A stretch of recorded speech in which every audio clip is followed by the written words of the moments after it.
form recurrent tight capsules because the risks of problems with additional surgeries far outweigh any chances of success.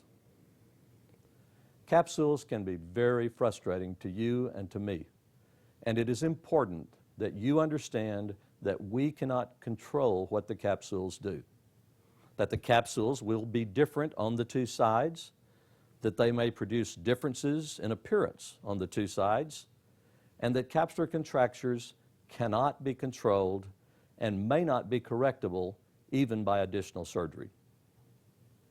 On your paper-informed consent document, carefully read items 18 through 24 and place your initials beside each item to indicate that you understand and accept this information.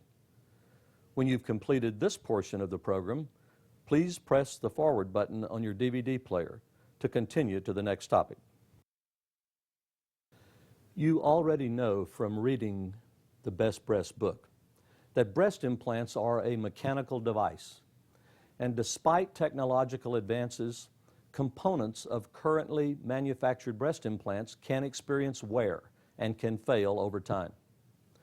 Different types of implants may have different life expectancies, but the most important principle for you to understand and accept is that if you choose to have breast implants, if any implant experiences shell failure or leakage, you may need to have the implant or implants replaced.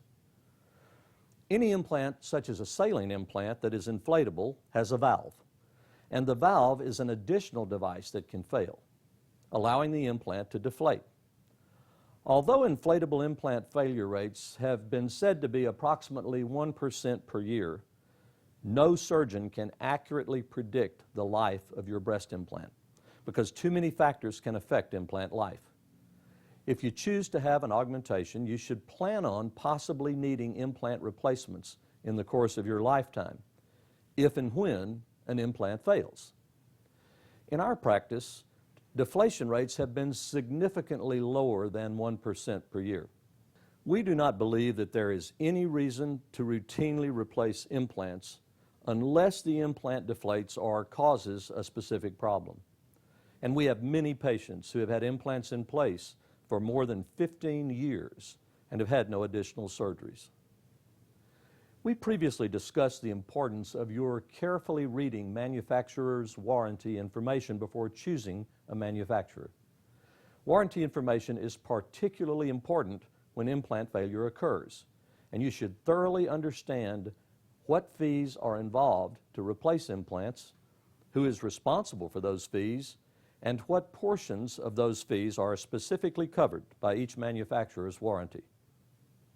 We do not charge any surgeon fee to replace any implant that we have ever placed. Patients are responsible for all costs of preoperative lab tests, mammograms, surgery center, anesthesia, and medication costs if those costs are not covered by a manufacturer's warranty. On your paper-informed consent document, carefully read item 33 and place your initials beside item 33 to indicate that you understand and accept this information. When you've completed this portion of the program, please press the forward button on your DVD player to continue to the next topic. That's it. We're done. We hope that this program has helped you thoroughly understand the information that is essential for you to make optimal decisions regarding breast augmentation. We'll now take the information you have given us and use it to focus on specific issues and questions during your patient educator consultation and your surgeon consultation.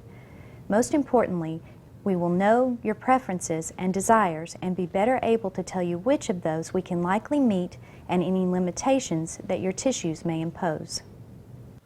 During your consultation with me and your examination, we will discuss all of your questions and interpret your preliminary choices that you've made here with respect to your personal tissue characteristics, what you bring to work with, what you want, and what your tissues will realistically allow you to have safely and with the least risk of future problems.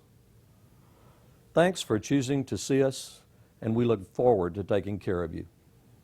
On your paper-informed consent document, please read and sign the final portion of the document at the bottom of the last page.